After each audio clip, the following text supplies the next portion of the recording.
ఇందాక నేను చూపించిన మోదీ గారి అప్పటి మాటలు కానీ రేపు ఎలాంటి మీకు ఎలాంటి అంచనాలు ఉన్నాయి? రేపు మోడీ గారు ఏం చెప్తారనే ఆశ, ఆలోచన, అంచనా ఏమున్నాయి మీకు?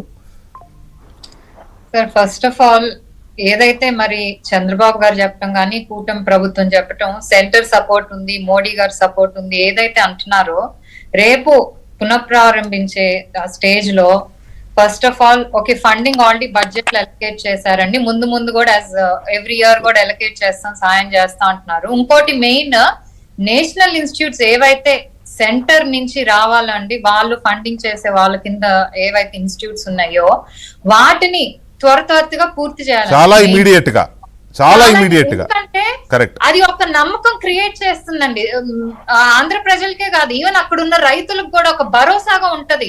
ఎందుకంటే అది వాళ్ళ చేతుల్లో పని, దానికి డబ్బులు ఎవరో పెట్టక్కర్లేదు, లేకపోతే మన ఆంధ్రప్రదేశ్ గవర్నమెంట్ పెట్టక్కర్లేదు కదా. సెంటర్ పెట్టుకొని ఆ ఇన్స్టిట్యూట్స్ క్రియేట్ చేస్తే సో అదొక నమ్మకం, అది త్వరగా చేయాలండి.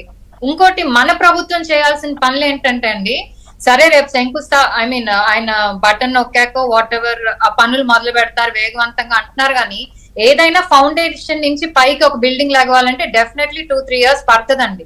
అవి వదిలేసింది. ఇప్పుడు ఉన్నాయి ఐఏఎస్ ఆఫీసర్స్ బిల్డింగ్స్ ఉన్నాయి, IAS IPS officers, MLA MLC quarters ఉన్నాయి.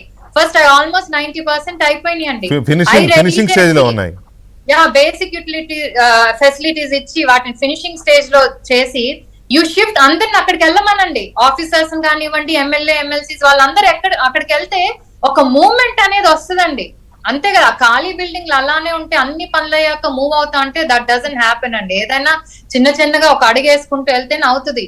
సో వన్స్ వీళ్ళందరూ ఆఫీసర్స్ ఎమ్మెల్యేస్ అక్కడికి అందరూ వెళ్ళిపోయారు అనుకోండి, ఏదైనా ఫండ్స్ రీసైకిల్ అవటం కానివ్వండి, మనీ సర్కిల్ అవటం కానివ్వండి, ఫుట్ ఫాల్స్ పెరగటం కానివ్వండి, ఇవన్నీ ఉంటాయి. సో ఇదంటే ఏంటంటే అక్కడ ఆ జనంలో ఒక భరోసా క్రియేట్ అవుతుంది. ఓకే, సంథింగ్ ఇస్ హ్యాపెనింగ్, జరుగుతున్నారు, జనాలు వస్తున్నారు అనేది ఉంటది. దట్ ఈస్ వాట్ అక్కడ ఉన్న వాళ్ళు. ఎందుకంటే చూసేవాడికి చూడాలనిపిస్తుంది, చేసేవాడికి చేయాలనిపిస్తుంది, ఆ మూమెంటం వస్తుంది. You are right. 2-3 years అన్న పడుతుంది. ఇప్పుడే మనం రేపు అయ్యగానే రేపు పైన చూడం కదా, 20 stories చూడటము. So they have to start like this.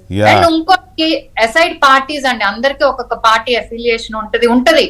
కానీ ఏ పార్టీ అయినా సరే మనం అడగాల్సింది మనం అడగాలి, అది కరెక్ట్ టైం తప్ప అడగాలి. ఇప్పుడు అక్కడ రైతులకి ప్లాట్స్ అండి, అవి కొంచెం డెవలప్ చేసి ఇస్తే, బికాస్ ఎవరిదో తెలియదు, కొంచెం డెవలప్ చేసి ఇన్ఫ్రాస్ట్రక్చర్ ఇస్తే సైడ్ బై సైడ్ ఈ పనులతో పాటు వాళ్ళు ఊపిరి పీల్చుకుంటారు. ఎందుకంటే గత 5 ఏళ్లుగా వాళ్ళు ఏ పరిస్థితిలో ఉన్నారు, మేము రేట్లు పెరిగినాయి గవర్నమెంట్ వచ్చాక అనుకోవచ్చు, కానీ అండి అన్లెస్ ఆ ప్లాట్ కి ఏదైనా ఒక రూపురేఖలు తెస్తేనే వాళ్ళకున్న ఫైనాన్షియల్ ట్రబుల్స్ కానివ్వండి, అట్లీస్ట్ బ్యాంక్ లో లోన్ పెట్టుకోవటం ఏదో చేసుకొని అట్లీస్ట్ కొంచెం లాంగ్ ప్రాసెస్ అండి. ఇలాంటి చేస్తే కనుక centre support not only in funds, వాళ్ళు పెట్టాలనుకున్న ఇన్స్టిట్యూట్స్ దాన్ని త్వరగా పూర్తి చేయటం. రైట్ శైలజ గారు, ఒక్క నిమిషం